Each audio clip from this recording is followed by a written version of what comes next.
With the sixth pick in the 2025 NFL Draft, the Las Vegas Raiders select, well, no one really knows, but CBS's Charles Davis might have a hunch. He joins the show. Plus, what are the Raiders' biggest needs and which prospects could be the best fit? All questions for our star-studded lineup, including NFL analytics expert Cynthia Frelund, Super Bowl champ James Jones, and Raiders columnist Paul Gutierrez. It's the Raiders Draft Special, and it starts right now.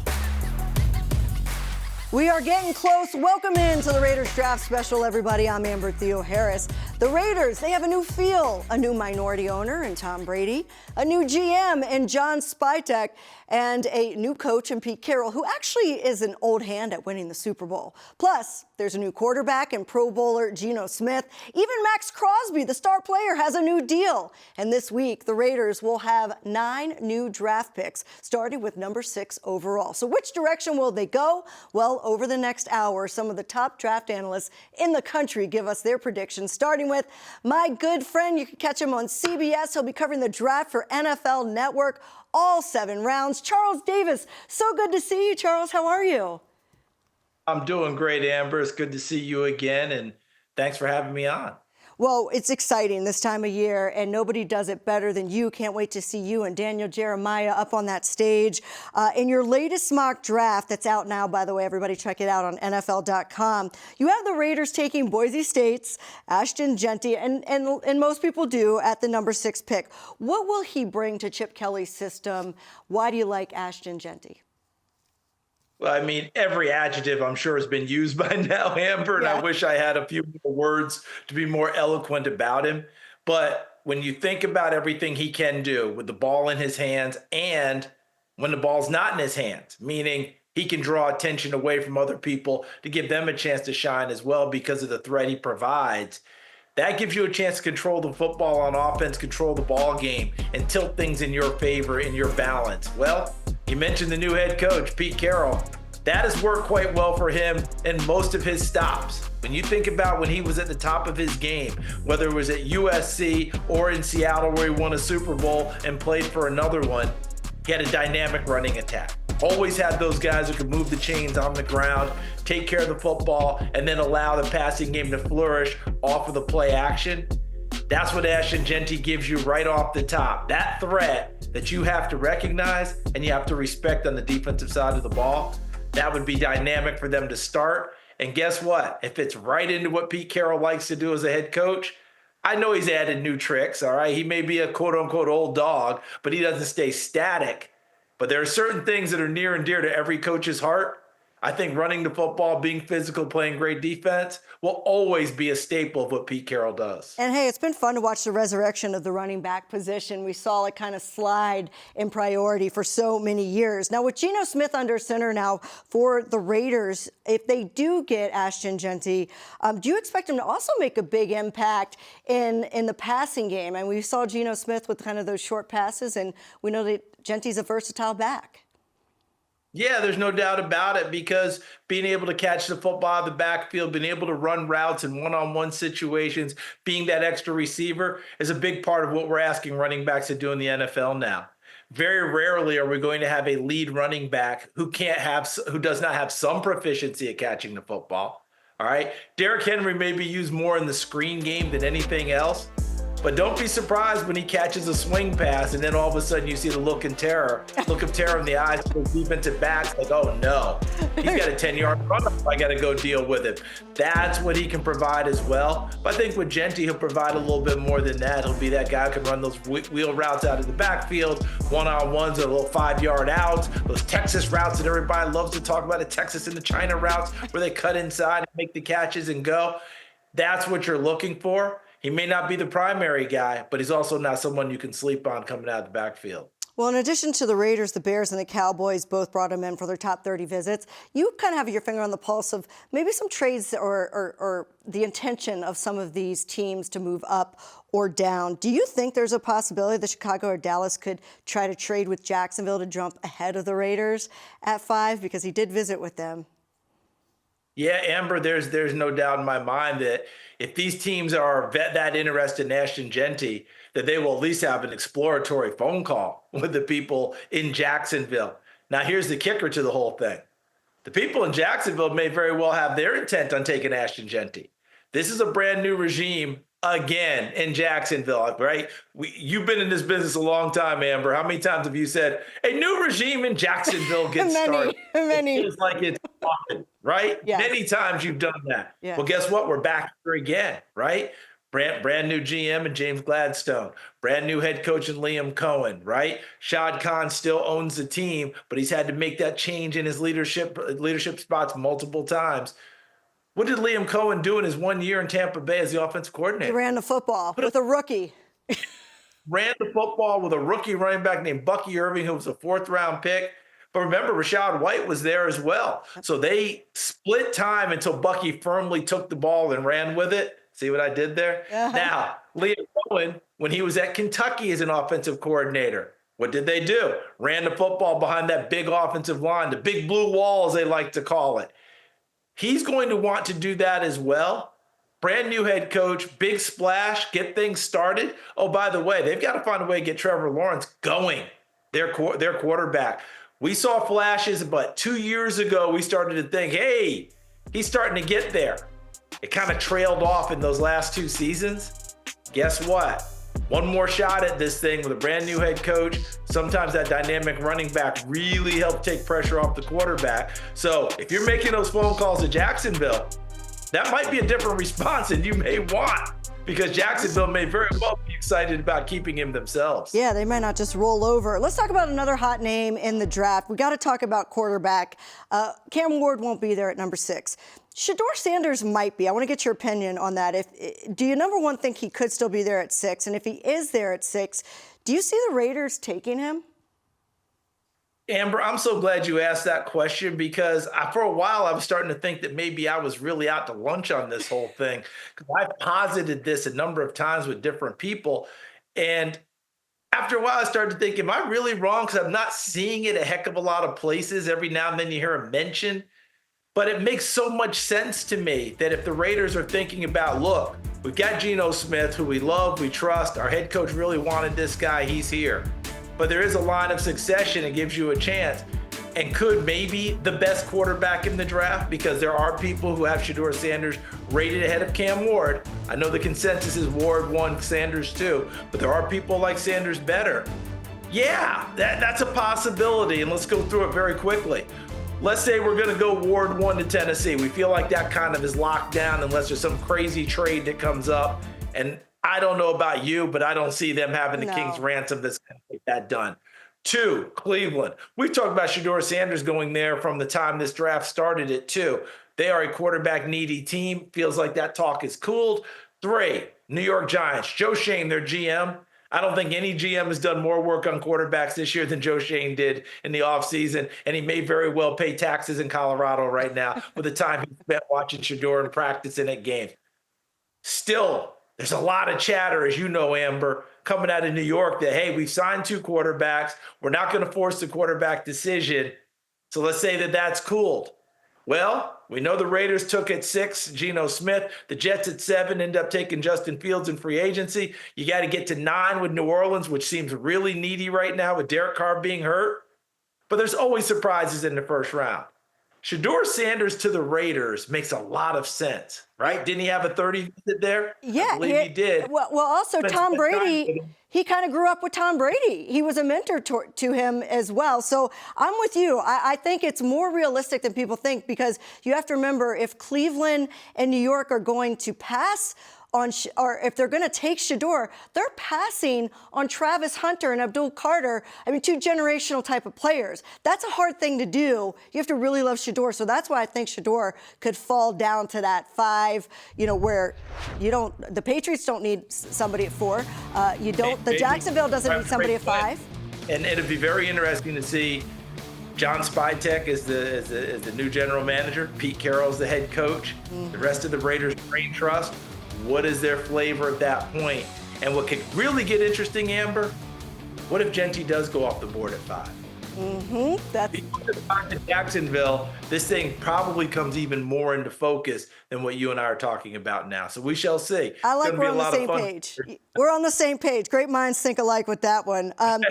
Now, I do think, though, that it also fits with Pete Carroll because Pete Carroll likes to create competition. He did it with Russell Wilson and Matt Flynn back in the day. It could be a similar situation. So don't say the people that say, oh, they have Geno Smith, they don't need they won't take a quarterback, I think are way off base. Pete Carroll loves competition. Now, let's say that that Shedeur or Gentry is gone at number 6. Do you like Ted McMillan? Do you think that that's somebody that the Raiders could take that high? Yeah, they absolutely could, and here's why, Amber. When you watch the Raiders play in recent years, who is scaring you out at the wide receiver position that as a defensive coordinator, you got to stay up at night and do a little diagramming, right? Trying to figure out how we're going to slow this guy down. There's respect for the players that they have, but I don't know that there's absolute fear. Brock Bowers had a rookie season for the ages at tight end and essentially became wide receiver 1 for the Raiders last year. They're going to want to take some of that pressure off of him. The top-rated receiver in the draft, Ted McMillan, definitely fits that bill.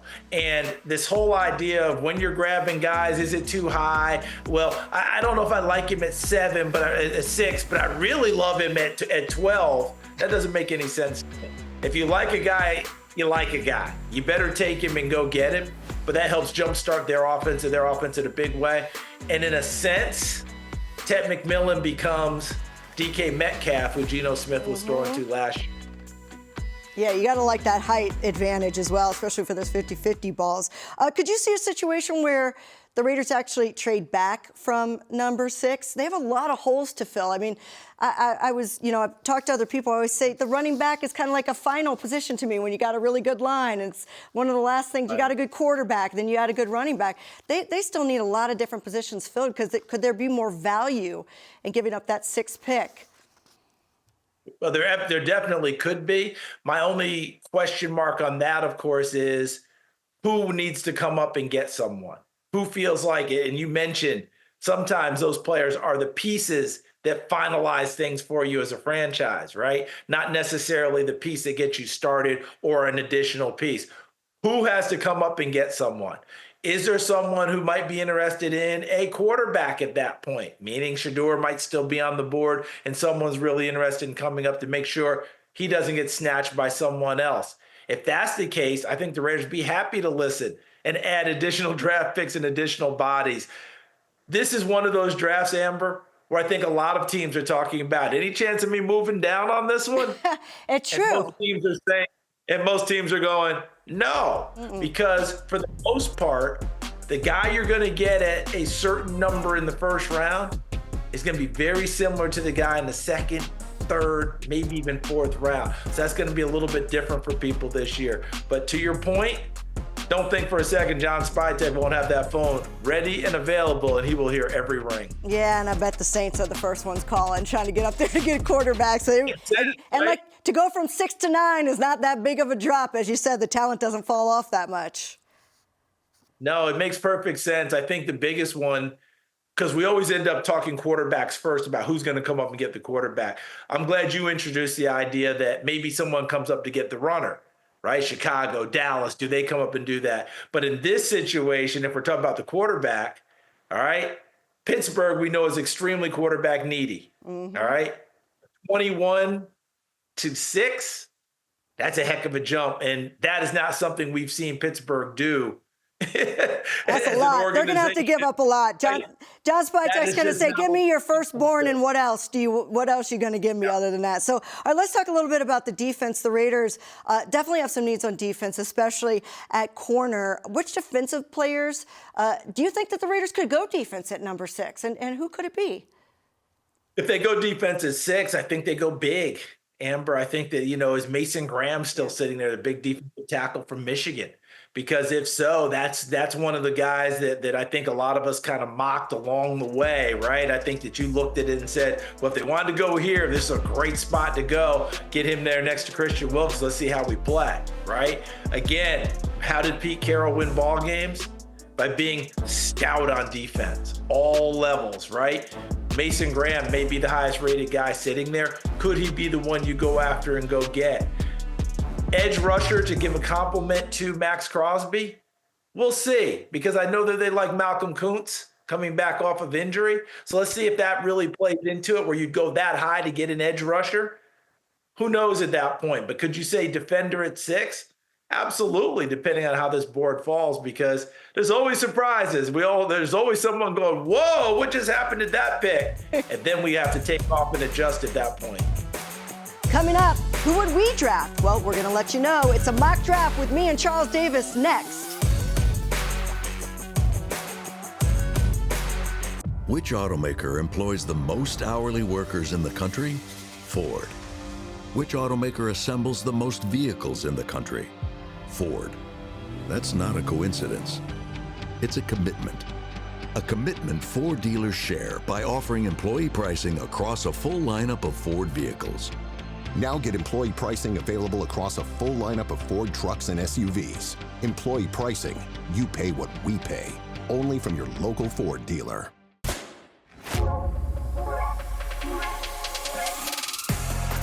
It's in our very nature to find exhilaration in the new, to seek the excitement of the unexpected, an endless yearning to experience what lies beyond the everyday.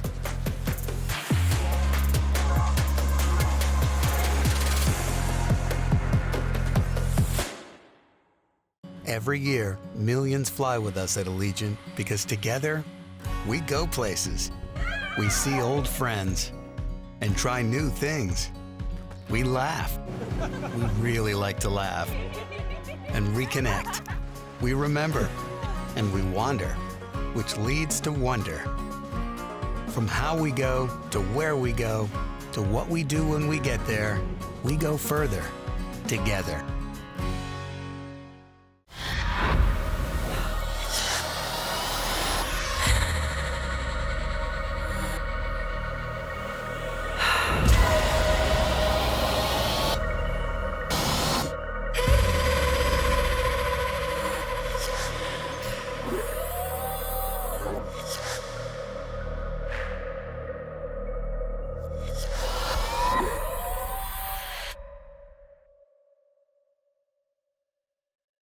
You've earned this, so hold it up high.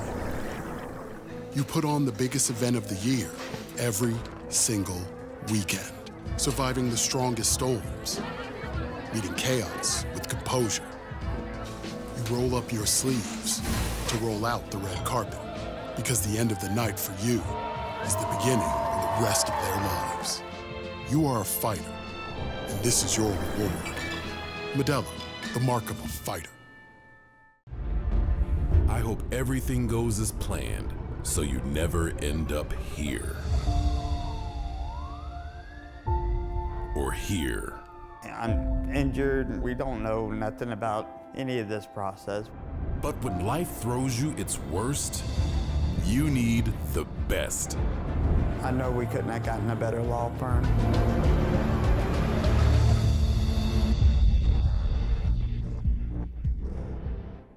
The Raiders 2025 Draft Special is brought to you by Knock v. Injury Law, the official law firm of the Raiders, and by your Southern Nevada Ford dealers.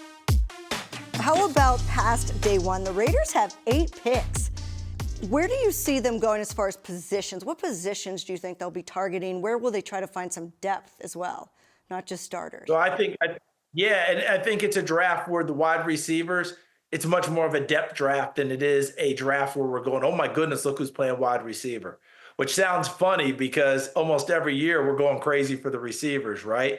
But in this year's draft, they're good ones. I don't know that we're clamoring the way we have in the past, but I do think there's plenty of receivers that'll be available as we get deeper into the draft. So that allows the Raiders to go ahead and look in that position. For me, when I look at them and look at them overall as a defense, pick your spot. And again, cornerback, safety, linebacker, whatever your flavor is. And what's funny is you brought up the running backs being devalued. What about the linebackers? Thank you. You know, the inside guys, we don't even talk to them, right? They almost never come up. But then we look up and we see the best teams playing, and they have dudes who can play that position. I realize they're smaller than they've ever been. We're not looking at Urlacher size, definitely not looking at Levon Kirkland size. And for anyone who can't remember him, Google him. You'll go, there's a 300-pounder playing inside linebacker? What? We don't have that size anymore, but we do have guys who can run and hit and make plays for you. So I'm eager to see how it all unfolds. And as we get deeper into the draft, we said it's an offensive line, defensive line draft. I do think other positions come into play. Tight end is deep. I do think wide receiver has plenty of depth to it. Corners, not as much, but still some players there. I can't wait to watch this all come off the board. How about offensive line? I mean, Colton Miller's situation is up in the air right now. It just seems like it might behoove the Raiders to get some depth at offensive line, especially with the young guys that they already have out there in the past couple of drafts. Yeah, I would agree with you totally. And, it's funny when you talk about that left tackle position, we all go crazy to go get those tackles early, don't we? Mm-hmm. But there are guys that play in this league that don't necessarily come off the board in the first round. David Bakhtiari, what round did he come off the board for Green Bay? Fourth round? Oh, gosh, I don't even remember. Maybe fifth? Yeah, something like that. Yeah, became a perennial all-pro for Green Bay before injuries took over his career. You can find those guys and you can find the depth. I'll just give you a name because I don't think he's going to come off the board in the first round, but I think people will be clamoring for him starting in the second. Ariante Ersary, the left tackle from the University of Minnesota. He's a guy that was discussed possibly being a first rounder earlier in the process. I think that talk is cooled, but wouldn't surprise me at all if in the second round, now the phone's ringing. If for people who really want a left tackle, he may be one of those guys that could come off the board early. Can never be too deep at offensive line. I want to ask you just a very basic question. Can the Raiders have a successful draft without taking a quarterback? I'm not talking about not taking it at 6, just walking away without anybody, not getting Jalen Milroe in the second or third, or Jackson Dart, or just nobody. I think that they can. I think that the feel is very simply this, though. We all talk about having extra quarterbacks around. Always say it with the Ron Wolf philosophy. Take a quarterback every draft, right? Doesn't matter what round you're taking him. You take one, you build him in, and so on. And then you remember the quarterbacks he either took or acquired and how they played throughout the league. Okay, all of a sudden you realize Kurt Warner was in Green Bay at one point, becomes a Hall of Famer. Mark Brunell was in Green Bay at one point, becomes a longtime starter and a key player for the Jacksonville Jaguars. Traded for Brett Favre, who had been a second-round pick, and people thought he was going to be a bust because they didn't think he was serious about football. So when you say those things, Amber, I think a lot of people have their eyes on, can we get a quarterback in our camp? You mentioned creating the competition, grooming someone. You may find something there that maybe you didn't know that you had.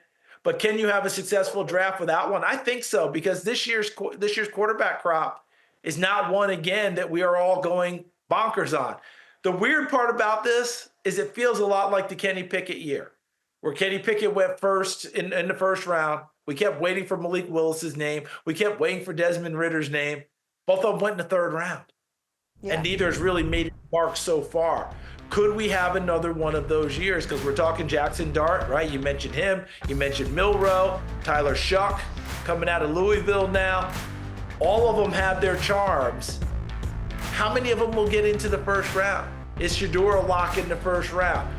It feels like it, but there's also that conversation that if it doesn't go here, it doesn't go here, it doesn't go there, right? So who knows how it goes down? But it certainly feels like people may not push the quarterback, because if Cleveland and the Giants don't pick at 2 and 3, then people aren't pushing the quarterback, because those teams are extremely quarterback needy at this point. That'll be very telling. And I just want to be devil's advocate, though. You say the Kenny Pickett draft in 22. I was there also in 21 with the very hefty quarterback draft where we had 5 guys go, in the top 10 or 15, but barely any of them panned out. There was Trey Lance and Zach Wilson and Mac Jones. So sometimes when you think you're going into a deep quarterback draft, they don't turn out. And then sometimes when you think it's not that deep, the guys step up. That's the beauty of the draft. Just 2 more questions for you. One, with John Spytek, we've seen him as an assistant GM. We've seen his talent evaluation, what he did in Tampa. What should Raiders fans look to, some of the choices he made in Tampa, and say, we're in pretty good hands here? Yeah, I think that when you evaluate that and what he did in conjunction with Jason Light, when you watch how Tampa has built their team, one thing I'm always looking for, and this should probably sound very familiar for Raiders fans, is speed. Mm-hmm. Because they love to have those people who can, it's not just a matter of taking the top off of everything. I'm talking about speed from here to here, right? In the box, right? Short area quickness, being able to make your plays. pressure packages, right? Whether it's on offense or defense. If you think about Tampa last year, and you think about what Todd Bowles loves to do on defense, which is pressure the quarterback all the time. Well, Liam Cohen was essentially doing the same thing on offense with the pressure he put on people. Every snap, you're wondering, okay, where's this ball going? How are they getting there so quickly? What's happening right now? And by the time you realize Bucky Irving was a phenomenon, Tampa was sprinting their way to another division title. So that's one of the things I think about all the time, because Jason Light and John Spytek always found value throughout the draft. When you go back and look at how that team was built, it wasn't all top-heavy first, second round guys who were having impact. Bucky Irving was a fourth rounder last year. That's just one example of it. You remember when they brought in Shaq Barrett? Mm-hmm. Shaq Barrett had been an undrafted free agent, okay, that had started out in Denver, and they recognized the value, brought him in, and helped run themselves into a Super Bowl. So I like what he has done. I like how he's been, not just trained, but I like his eyes on what he does with ball players. I think a lot of times they see value where other people don't quite get it, but he understands how that value works for his franchise, for his program, for their schemes. And that's how you create longevity as well as a GM. We see the best ones do that. All right, I want to play a little game with you before I let you leave here. You and I are going to do a little mock draft, just the top 6 picks. Brought to you by your Southern Nevada Ford dealers. I'm going to take 1, 3, and 5. You're going to take 2, 4, and 6. So obviously, mine's easy. Cam Ward goes to the Tennessee Titans. All right, now this is just where you really think. Where do you really think who do you think the Cleveland Browns will take? At this stage, everything we're hearing, I'm hearing. All right, I'll just leave it with me. I won't put it on anyone else. It feels like Travis Hunter coming out of Colorado and playing receiver first, and then mixing in some defensive back, not the other way around. Oh, man. Well, then Abdul Carter's there, and you got to take the best player in the draft, right? I mean, that's what the Giants have to do, but this is what I see happening, Charles. I see them taking Shedeur Sanders. I just see, Shane and Dable saying, we might only have 1 year here. We got to save our jobs. We got to get a quarterback, and just reaching. So I see them taking Shedeur, but my goodness, then look who drops to the Patriots. Where you're going. Yeah, look who drops to the Patriots. I like where you're going. And if they're taking Shedeur, that means they've had a really nice conversation with Mr. Mara about, okay, if we're taking quarterback, what does that mean for our futures? Because I think if you see a quarterback go there, it might signal that they may get a little more time to get done what they're going to get done. So I like what they're doing, and right now I'm sure they're both like, I'm cool with that. That works for me. Let's do it. And now we're in New England at 4. And what we're all hearing and what it feels like is offensive line, because their offensive line's been abysmal for the longest time. But you just left Abdul Carter out there. All right, Mike Vrabel coming in as a head coach, Elliott Wolf, who's running the draft, sometimes just go, hold up a second, guys. I know we got to build this line, but you're not going to leave the best player, possibly the best player in the draft out there. So I'm taking Abdul Carter and bringing him to New England. All right. Yeah, I didn't think you'd let him slide very much. I think at Jacksonville, now there's no trades. We're not allowed to do trades. We're just doing straight up here. So number 5, Jacksonville. I'm going to say they take Walker. I'm at the edge from Georgia. I think that's where a lot of mock drafts have him, but they need some help there on defense. So he's the next best player in my opinion. I think that's a really nice one, and Jacksonville certainly needs that. That will add to that pass rush that they're trying to generate, right? Because you already have Trayvon Walker. You already have Hines. Oh, my goodness. Josh Hines Allen, or Josh Allen Hines. I can't remember quite what it is. But you got a lot of names in your head right now. Get it right before he punches me in the face, but I believe it's Josh Allen Hines. Anyway, that's 2 good edge rushers. You add a third. Nothing wrong with that, right? And Jalen Walker can swing back and play a little linebacker if you absolutely need him to do that. So I like that pick for them. So at 6, we're back to the Raiders.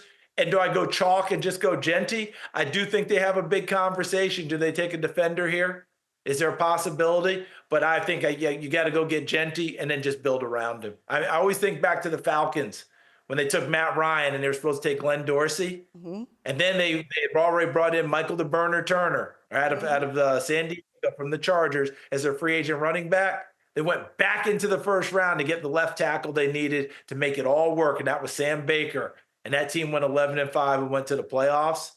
Thomas Dimitrov making those moves. So sometimes, as you said, it's not the finishing guy, but maybe you get him as a starting guy and you finish around him. That's right. Charles Davis, you have so much to do this week, and you spent so much time with us, and we are so appreciative of you. Can't wait to see you up on the stage. I'll come say hello in Green Bay.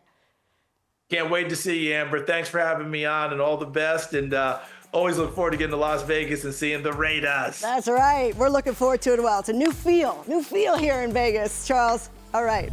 Coming up, wide receiver could be a top priority for the Raiders this weekend. Super Bowl champ and former Raider James Jones is up next. He tells us which pass catcher could be perfect in Chip Kelly's offense.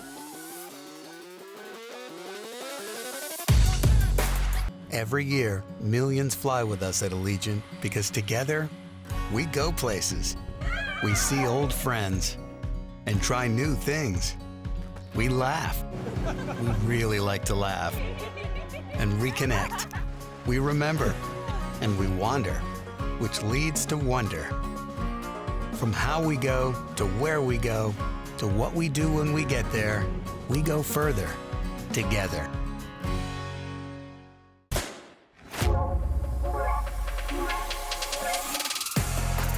It's in our very nature to find exhilaration in the new, to seek the excitement of the unexpected, an endless yearning to experience what lies beyond the everyday.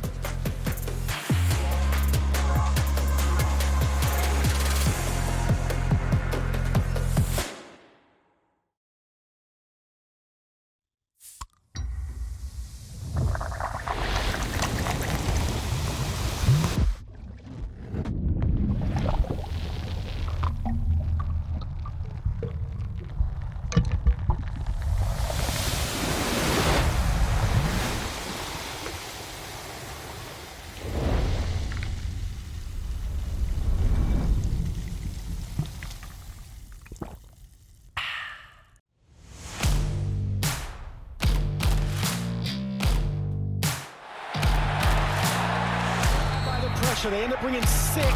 That means what? One-on-one coverage outside. T-Mac says, I'm going to leave you.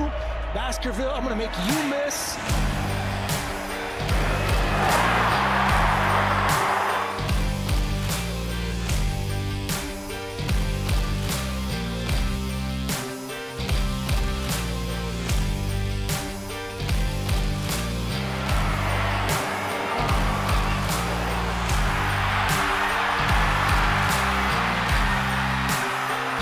Welcome back to the Raiders Draft Special. Ted McMillan, he's one of the draft's top receiving prospects who could be there at number 6 when the Raiders are supposed to pick. But do the Raiders need more depth behind Brock Bowers and Jacoby Myers? Well, that, of course, is a question for our very own James Jones. You can catch Monday through Friday on FS1's The Facility, plus every Sunday right next to me on Raiders Game Day. JJ, it's good to see you. How are you? It's good to see y'all too, man. I'm glad I was able to clear my camera so y'all can see me, but it's good to see y'all, man. It's good. Feels like we're almost back. Almost back. Well, it is a new year. The Raiders have 9 draft picks coming up, but running back, wide receiver, cornerback, it seems like those are the biggest needs, although there are a lot of needs. Do you think that the Raiders are going to target offensive or defensive prospects early, especially at that number 6 pick? Well, you know, you're talking to an offensive player, so I'm going to say offense. No, I think it's a no-brainer if Ashton Jeanty is there that you take Ashton Jeanty. You get a guy in the backfield to be able to help Geno Smith that can be a coverage dictator. So when he's in the backfield, you know you're going to get one high safety. It's either cover 3 or it's man-to-man. That is going to help you. That is what we've seen the Philadelphia Eagles do with Saquon Barkley. And I know they have a lot of other weapons, but the guy you have to stop first is Saquon Barkley. If we could get a big-time running back in there to be able to be a coverage dictator, it's only going to help Brock Bowers out, Jacoby out, Geno Smith out. So, you know, I would love to see him go there.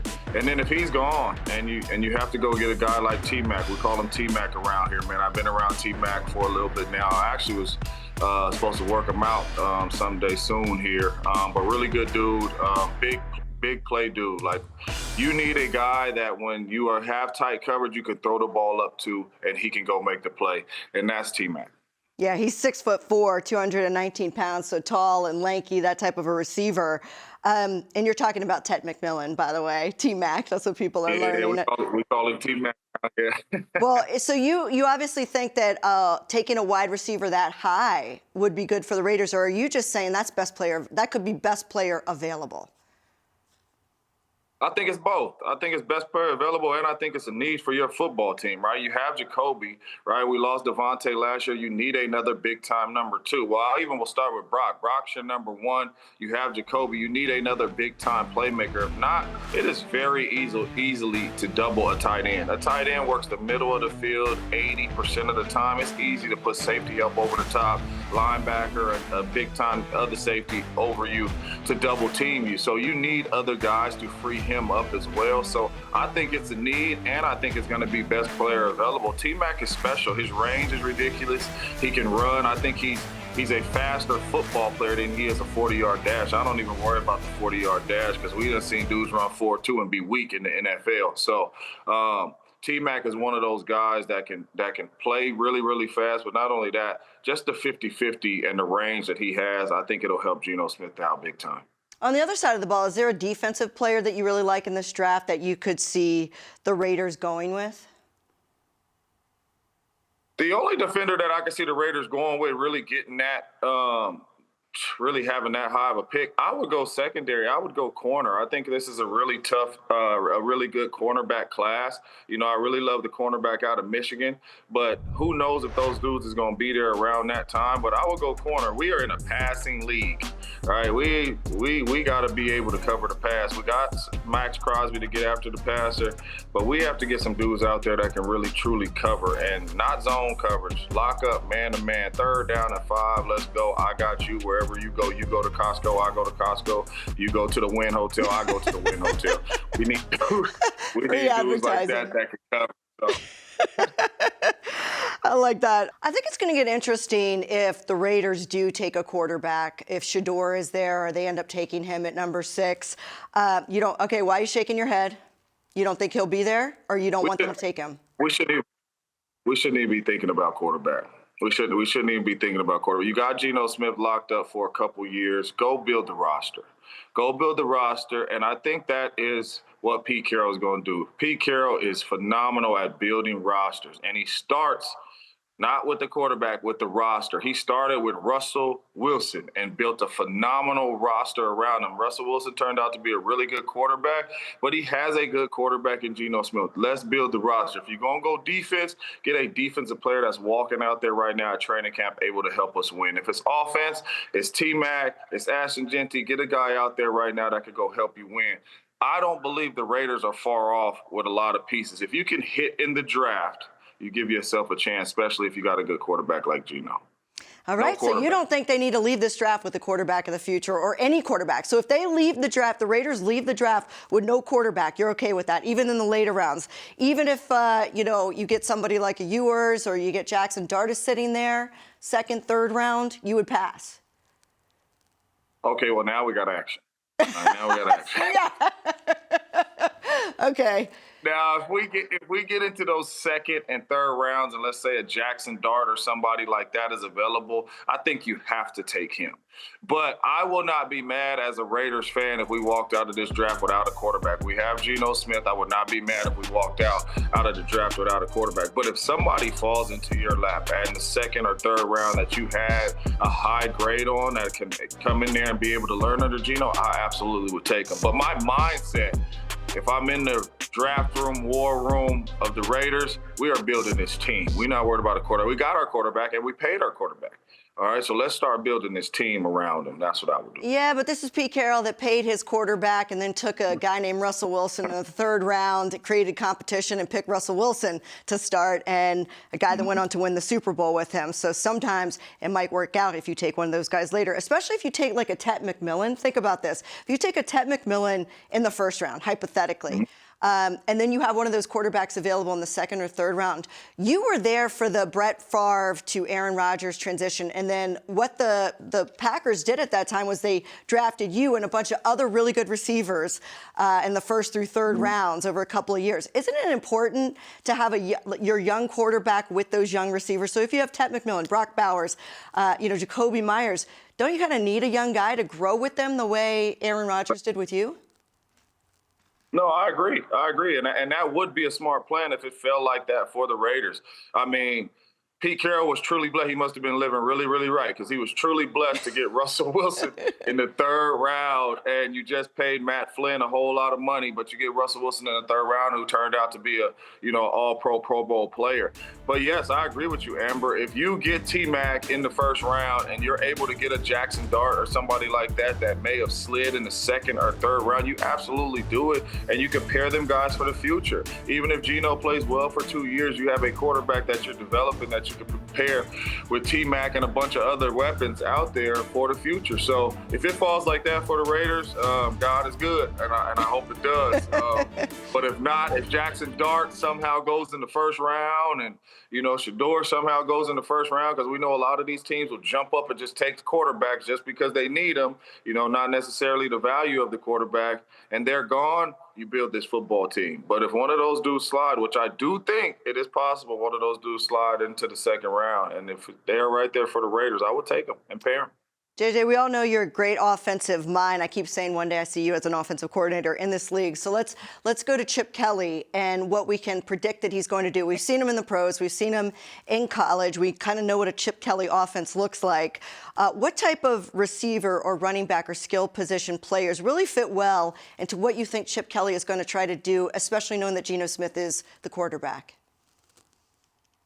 Yeah, well, you got to be fast and smart in Chip's scheme. And what I mean by that is Chip's scheme does not allow one player to play one position. You got to learn all four. You got to learn the X. You got to learn the zebra. You got to learn the Z. You got to learn the F. You got to learn all positions so you can play fast. So if you are a really good route runner and you can catch the ball at the wide receiver spot, then you could fit in Chip Kelly's system. If you're a running back like Ashton Jeanty, because I feel like he can play in any system. It's not too many running backs that can play in any system. You got some downhill running backs. You got some shifty running backs, right? Chip Kelly's offense allows you to do both. So that's why I said if Ashton Jeanty's there, I would go get Ashton Jeanty. But the main thing about his offense and what we're going to see this year is the Raiders is going to play fast. It's going to be a lot of no huddle. It's going to be on the football. It's going to be playing fast. A lot of the communication is going to be in Geno Smith's hands, getting into the right play, into the right run plays, into the right pass plays. You're going to play fast. It's not going to be a lot of trickery. It's going to be, here we come. You better hurry up and get in your defense. And when we go fast, we know you only can get in a couple of defenses. And I think that's what you're going to see from this Chip Kelly offense. And on the defensive side of the ball, obviously, Pete Carroll, we know what he did with the Legion of Boom. He emphasized taking members of the secondary in his drafts that he was there. Do you see that? Especially, the Raiders have 8 picks in days 2 and 3. So in those 8 picks, do you really see them going very heavy secondary? I would hope so. I would hope so. Like I said a little earlier, this is a passing league. You have Max Crosby to come get after the passer. We got some good young talent on the defensive line. Get some guys that can cover. And if we can get a couple good guys in the secondary, I'm telling you, if you can hit on the secondary, I mean, we just watched it. We just watched the Philadelphia Eagles have a phenomenal draft. 2 of their best players on defense was rookies, right? You had Cooper DeJean and you had the young cornerback that played really, really well over there for them. So if you can hit in the draft and get some dudes that can cover, I think that's going to be huge for the Raiders. And you got Mad Max coming off the edge. We'll get Wilk back in the middle of the defense. So we should be fine. If we hit on the draft, it should be a pretty good year for Raiders Nation. All right, JJ, you're never afraid to make a bold prediction. So give me a bold prediction for the Raiders draft, not the draft, the Raiders draft. Ooh, the Raiders draft in the first round? Or anything, just overall? Entire draft. A bold prediction.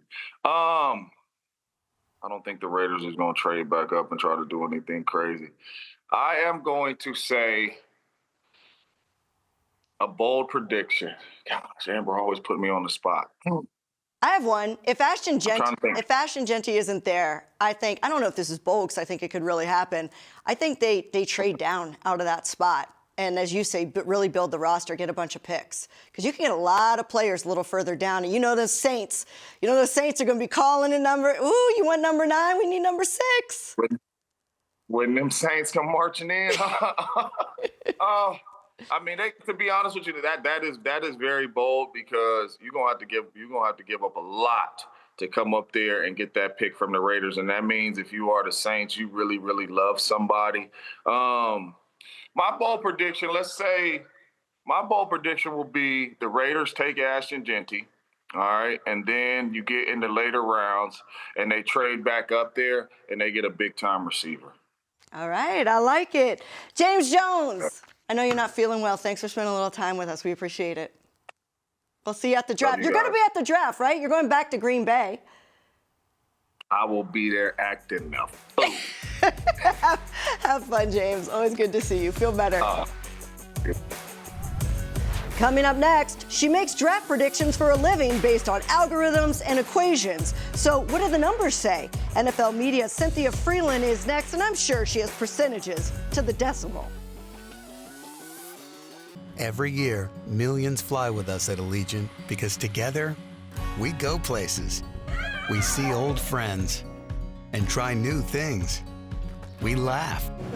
We really like to laugh. And reconnect. We remember. And we wander, which leads to wonder. From how we go to where we go to what we do when we get there, we go further together.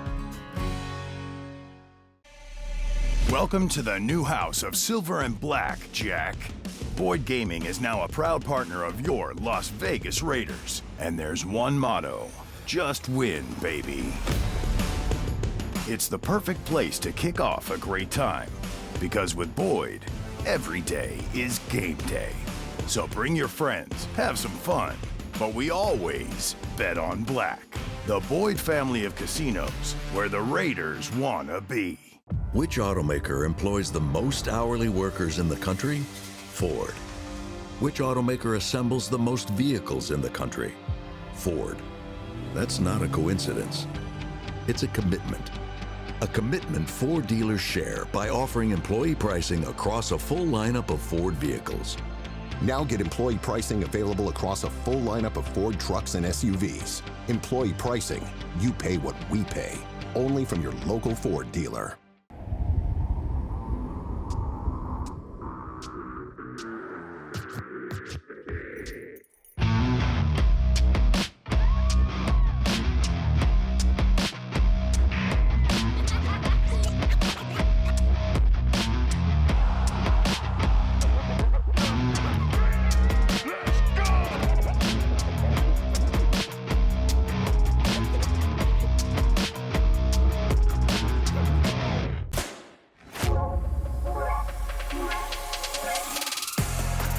It's in our very nature to find exhilaration in the new, to seek the excitement of the unexpected, an endless yearning to experience what lies beyond the everyday.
Welcome back. Iowa's Caleb Johnson was one of the Raiders' top 30 visits, and we know that John Spytek has hinted that running back is a priority for the Raiders.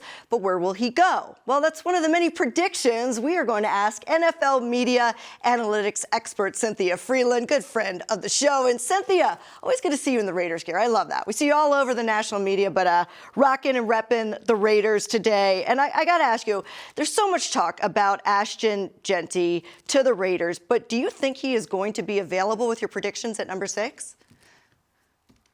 I do. I don't think he's going to go at 5. I think he will be around, and I would imagine he's not going to be around much after 6. So that would be kind of my where I think he ends up going. But he's a great player who'd be exceptionally happy to have, especially given some of the question marks on the interior O-line. He will really help make things a lot easier for Gino. Do you think that Ashton Jeanty is a comparable to another player in the NFL right now? Can you give me a comp?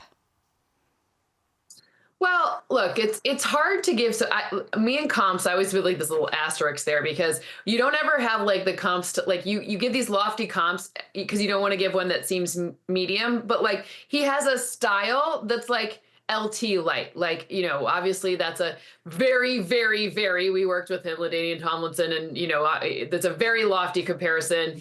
I'm not suggesting he's like already Canton bound, but I think he has that style and type of running situation. And if you're a fantasy football player, you would absolutely want to put him on your team this year. You would have no worries about him being a rookie. So I again, asterisk, with caution. Like, but just go in that, yeah, that mold, that type of player, transformative for sure. All right, well, if they don't land Ashton Jeanty, if the Raiders don't, which running backs do you think Spytek could target, and which round do you see them going after running back?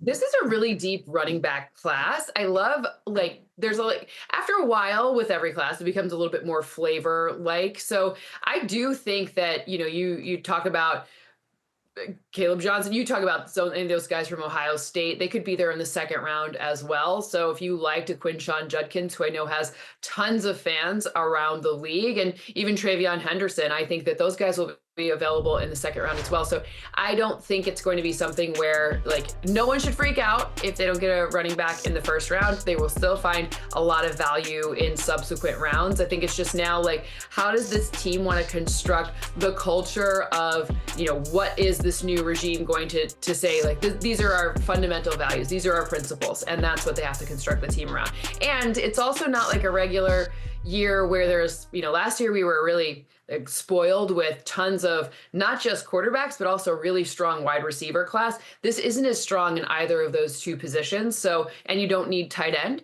So don't be, you know, weirded out when you're like, oh, there's like all these running backs going in the first round. That's not very analytics. Like, it's a function of supply and demand. There's plenty to go around. You mentioned Chip Kelly in Ohio State, fresh off the national championship as the offensive coordinator, and you just mentioned some running backs, Ohio State. But could you see the Raiders kind of focusing on some other prospects from Ohio State, regardless of position, just because of the Chip Kelly connection? There's some top prospects in the first couple rounds.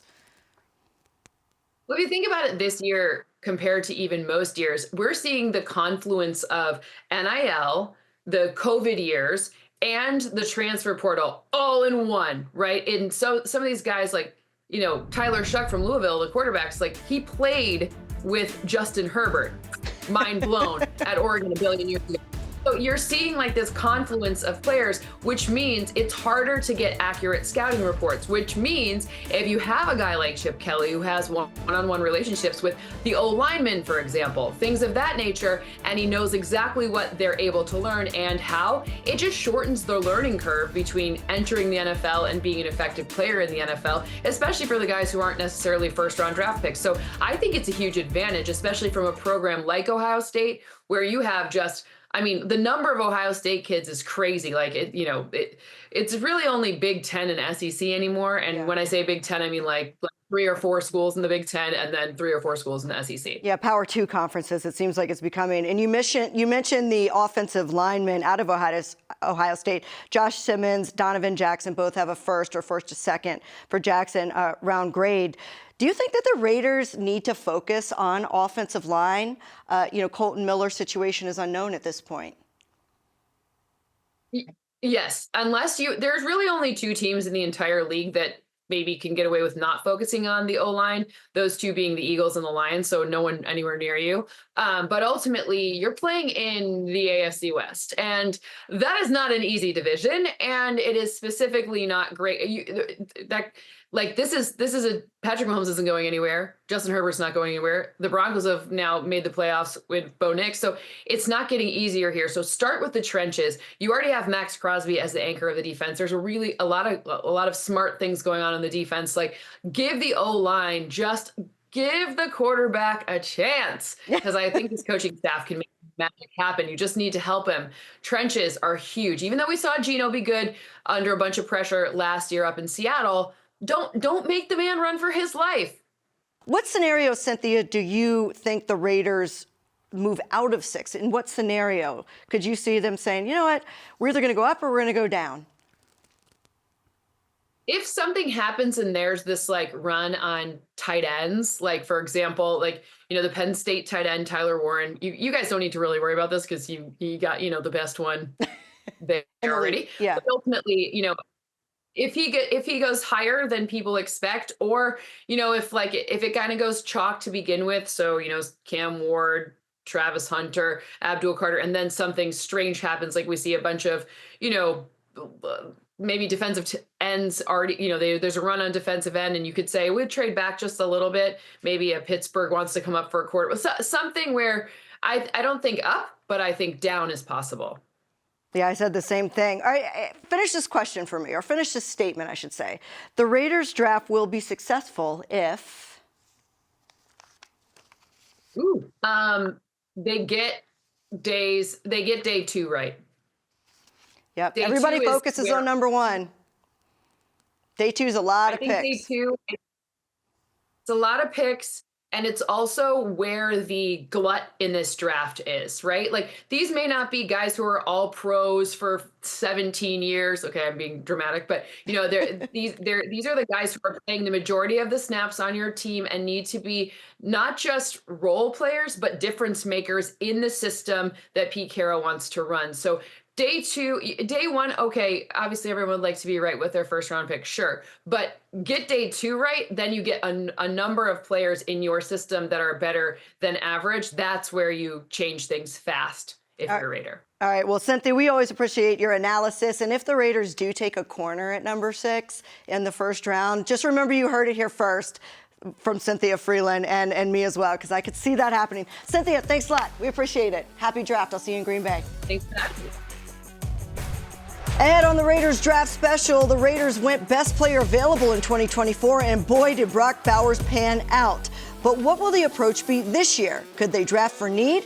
Raiders columnist Paul Gutierrez breaks it all down next.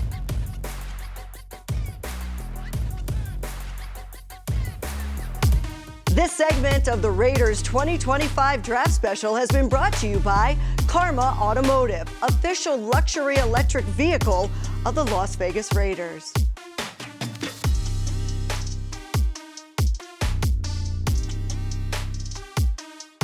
You've earned this, so hold it up high.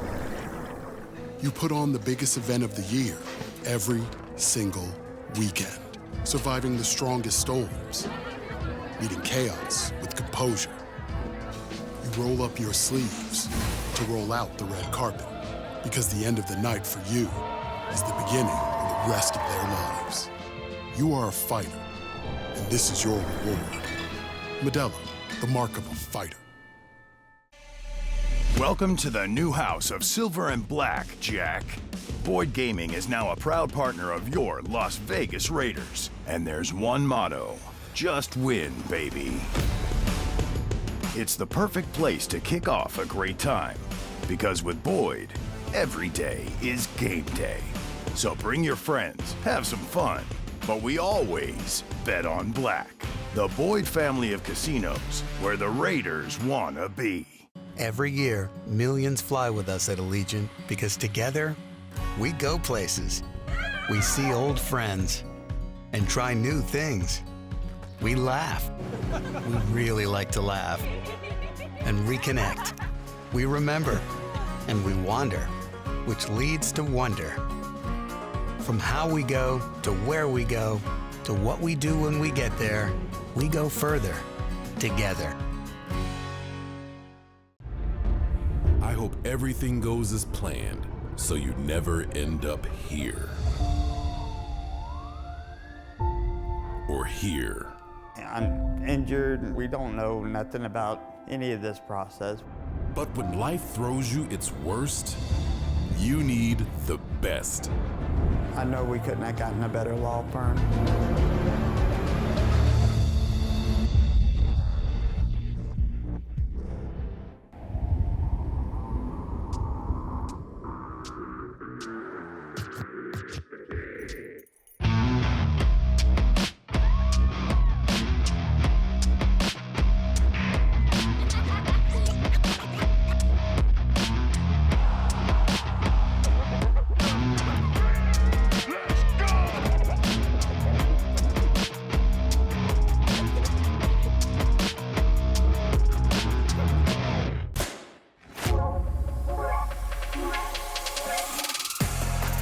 It's in our very nature to find exhilaration in the new, to seek the excitement of the unexpected, an endless yearning to experience what lies beyond the everyday.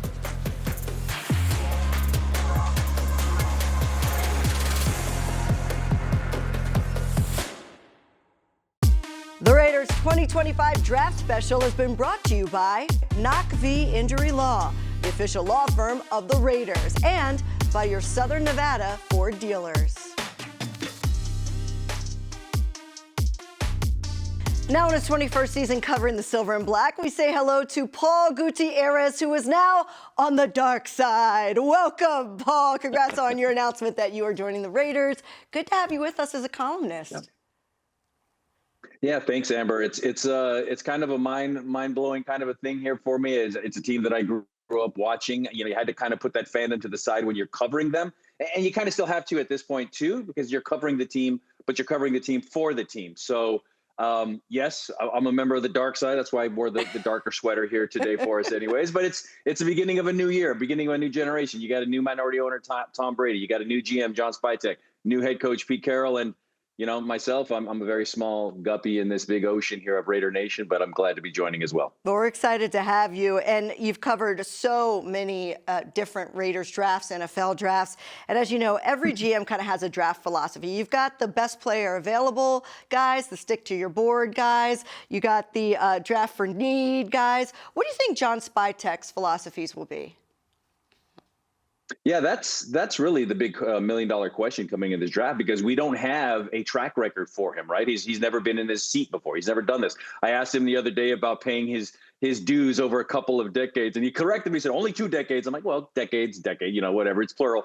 But we don't know exactly what he's going to do. He did give some clues, though, that he doesn't shy away from taking running backs early. Now, whether that's a smokescreen, whether that's showing his hand a little bit, we don't know. We won't know until it comes time. The one thing he did say, though, in his pre-draft presser was that he had not received any phone calls yet from teams inquiring, wanting to trade up, trade with him. So if it is a best player available versus a specific need, maybe Ashton Jeanty checks both of those boxes. That was my next question to you. It really seems like where most of the mocks have the Raiders at number 6 with Ashton, paired with Ashton Jeanty. Is it kind of that rare situation where he just might be the best player still available, and he's also a big need for the Raiders? Yes. Yeah. We'll just say yes. He checks that box. I mean, It's a very simple question. But at the same point, what makes him so great for them? Yeah, at the same point, because he fits that need. They need that, especially with what Pete Carroll wants to do on offense, what Chip Kelly wants to do as an offensive play caller. They want to control the ball. With Geno Smith, the new quarterback also, they want to set up the play action. So if you've got a running back that can dominate in the line of scrimmage, again, you need that help in the offensive line, then that's a game changer for you. And running backs, the position has been devalued of late. Another thing that Spytek talked about was he doesn't understand why that's the case, because you saw exactly what Saquon Barkley did for the Philadelphia Eagles last year and running them to a Super Bowl. So that's why he checks those boxes. The intriguing thing here, though, is what if there's another team behind the Raiders that wants to draft up or trade up to get that draft pick, and then the Raiders move back a couple of slots and then get extra picks, because because another thing that Spytek talked about was the gap between, say, for example, the number 1 running back and the number 2, number 3 running back is not that big.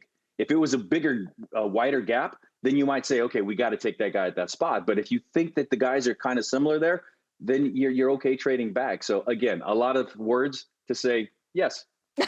So you mentioned Saquon Barkley, and not that that would be a comp for me, but only 2 running backs have been selected in the top 10 since 2018, Bijan Robinson and Saquon Barkley. If the Raiders do take Genty at 6, do you think we can expect similar output and usage to those running backs the way, the Giants are one story, but what we saw with the Eagles and Barkley, and then the way Robinson was just able to come in and be effective with the Falcons?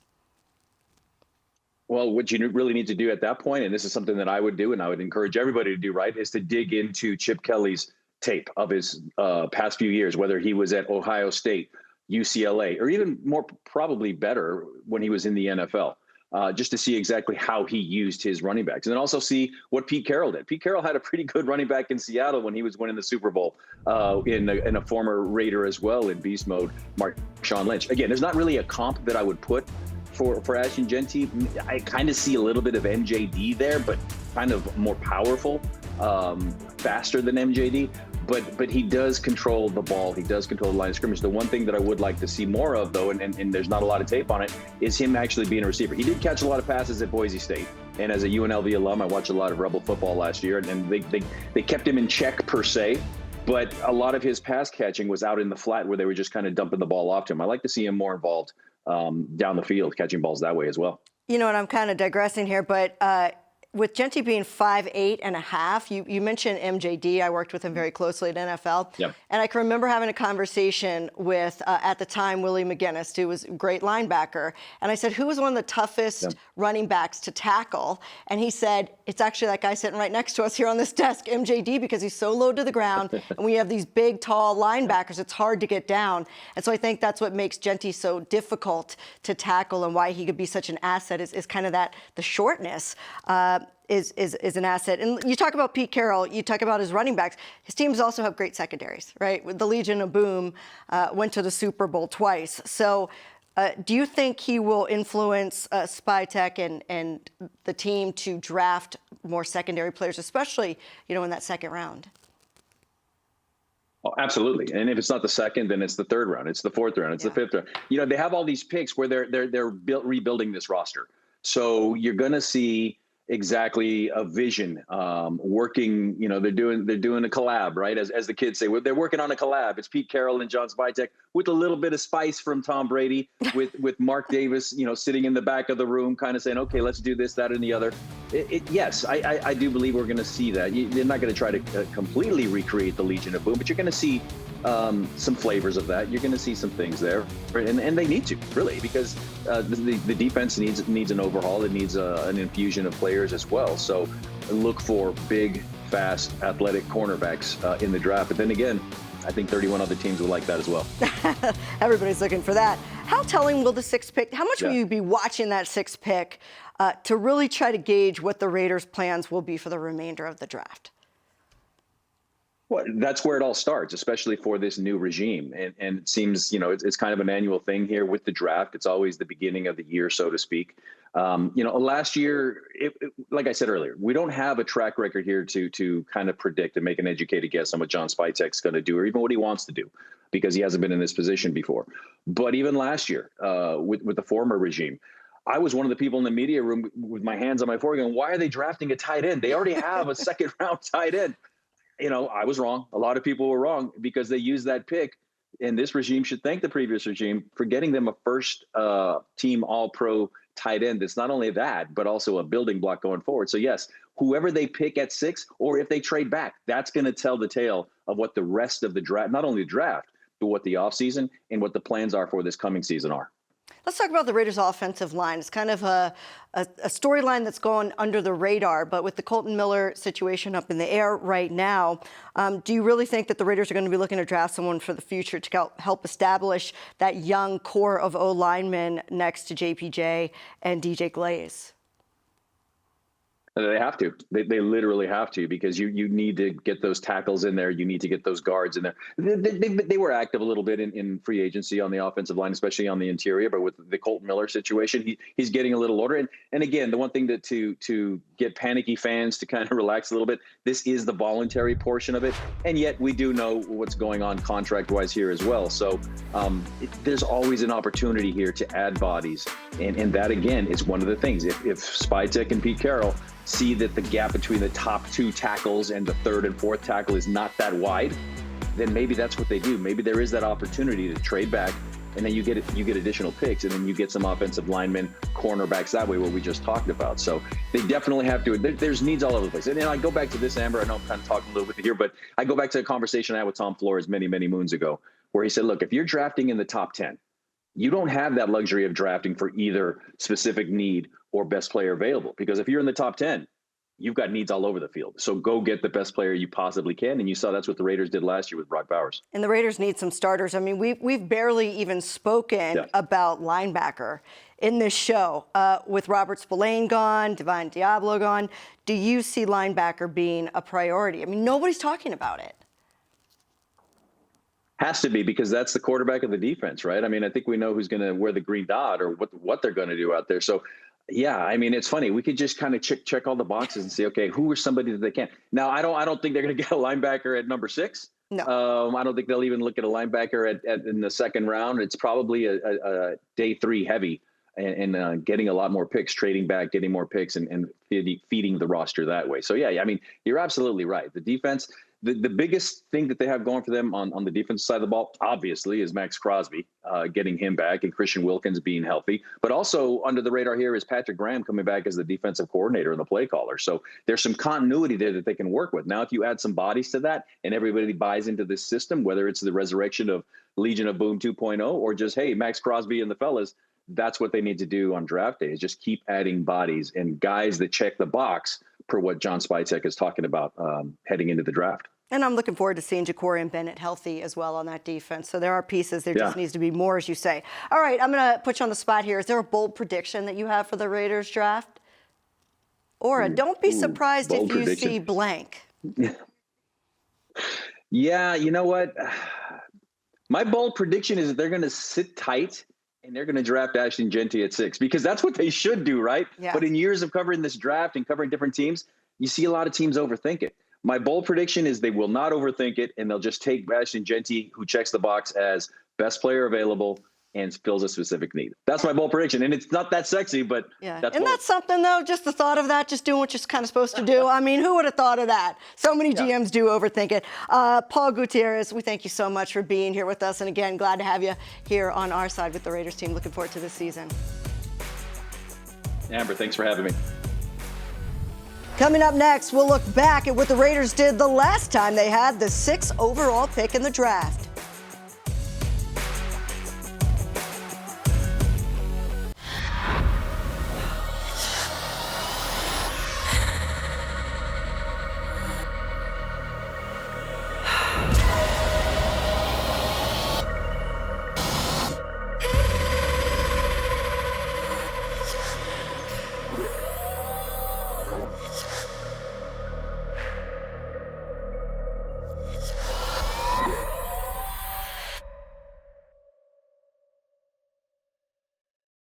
Which automaker employs the most hourly workers in the country? Ford. Which automaker assembles the most vehicles in the country? Ford. That's not a coincidence. It's a commitment. A commitment Ford dealers share by offering employee pricing across a full lineup of Ford vehicles. Now get employee pricing available across a full lineup of Ford trucks and SUVs. Employee pricing, you pay what we pay. Only from your local Ford dealer. You've earned this, so hold it up high. You put on the biggest event of the year, every single weekend. Surviving the strongest storms, meeting chaos with composure. You roll up your sleeves to roll out the red carpet, because the end of the night for you is the beginning of the rest of their lives. You are a fighter, and this is your reward. Modelo, the mark of a fighter.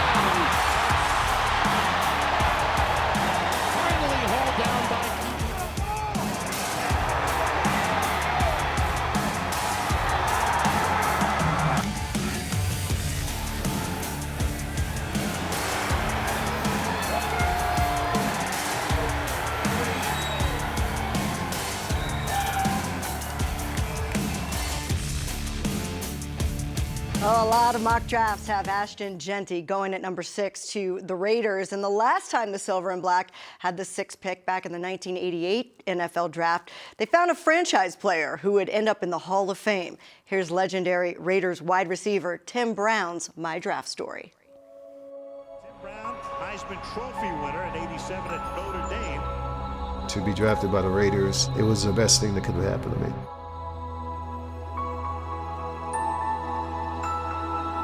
I was in my little cubby apartment in South Bend, Indiana, brother, waiting for a phone call to come. But yeah, it was just 8, 9, 10 people in a room, just waiting to get a phone call. It was really important for me to get to a team that didn't need a savior as a receiver right off the bat. My last year at Notre Dame, I was in a wishbone offense. I was a running back. I knew that was a place I could go and learn, and I wasn't gonna have to play day one. So I was pretty excited to get to the Raiders. These new guys who come in, they need to take them back to El Segundo. They need to see where we came from. They need to see the whole building in Oakland. They need to understand what we had and what we were working with, and why when we make certain comments, why we're making those comments. You know, I don't know what my agent Marvin Demoff did to get me to the Raiders, but some kind of way he got me to the Raiders because that was a team that we figured I could excel in. Great players